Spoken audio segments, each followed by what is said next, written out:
Bila sebut tentang Muharram, maknanya bercerita tentang hijrah Nabi ke Madinah. Tahun baru, tahun hijrah. Dan hijrah Nabi ini disambut, ataupun peristiwa 1 Muharram itu disambut sempena dengan hijrah baginda Rasul SAW ke Madinatul Munawwarah.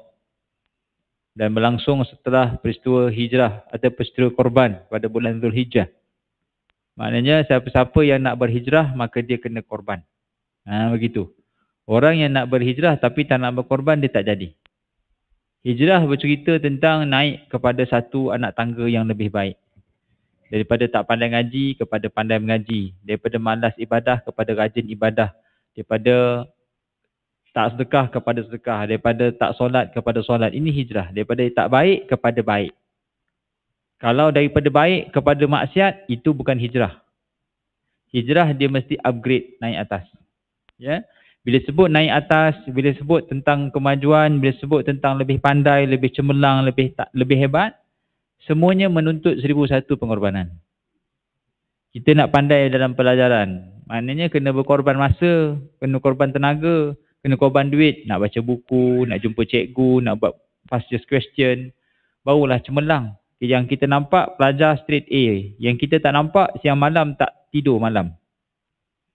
Nak cemerlang dari sudut perniagaan, kaya, memiliki 7-8 perusahaan bisnes. Yang kita nampak kaya, yang kita tak nampak, dia nak monitor 7 company dia. Nak kena tengok setiap staff, nak kena meeting after meeting, back to back meeting. Tak sempat pun nak rehat, meeting lagi. Nak kena hantar staff pergi training. Nak kena tengok produk terbaru dalam pasaran, nak kena bersaing, nak kena buat R&D. Lalu jadi jutawan.